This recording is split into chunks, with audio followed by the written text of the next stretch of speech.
Bharatiya Janata party की अगुवाई वाली केंद्र सरकार संसद में मंगलवार को एक देश एक चुनाव यानी one nation one election bill को लेकर आई थी। इस दौरान भाजपा के ही कई सांसद संसद से गायब नजर आए, जिसमें मोदी कैबिनेट में शामिल 3 बड़े मंत्रियों नितिन गडकरी, गिरिराज सिंह और ज्योतिरादित्य सिंधिया का नाम भी शामिल है। मीडिया रिपोर्ट्स की माने तो इन्हें नोटिस भेजने की तैयारी चल रही है।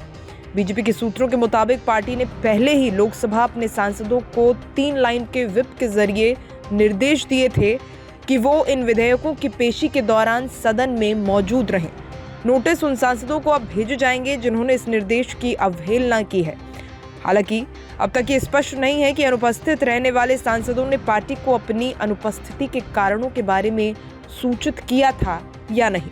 रिपोर्ट्स की माने तो कुछ सांसदों ने पार्टी को इसके बारे में जानकारी दी है। आपको बता दें कि मंगलवार को लोकसभा में संविधान विधेयक 2024 और संघ राज्य क्षेत्रों के कानून संशोधक विधेयक 2024 पेश किए गए।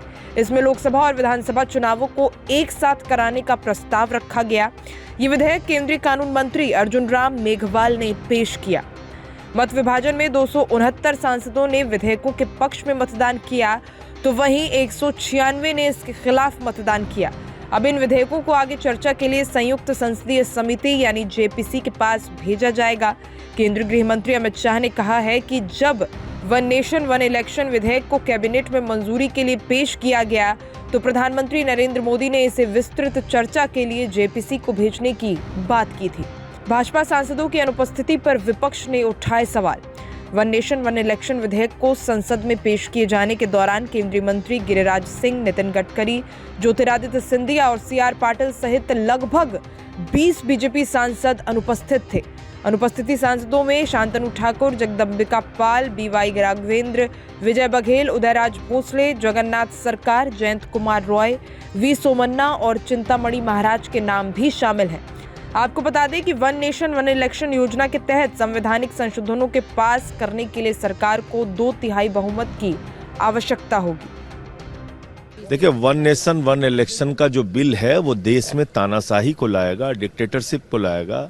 देश के अंदर जो जनता के बुनियादी अधिकार हैं लोकतंत्र के अंदर वोट देने का, उसको छीनने का काम करेगा। तोड़फोड़ करके सरकारें बनाएंगे लोग। हम सारे लोग जानते हैं कि अगर नेताओं को चुनाव में जाना होता है तो उसके कारण से उनके मन में डर होता है। कभी महंगाई कम करते हैं, कभी कोई फैसला जनहित में लेते हैं, लेकिन जब चुनाव में 5 साल जाने का डर नहीं होगा तो जो मन में आएगा करेंगे।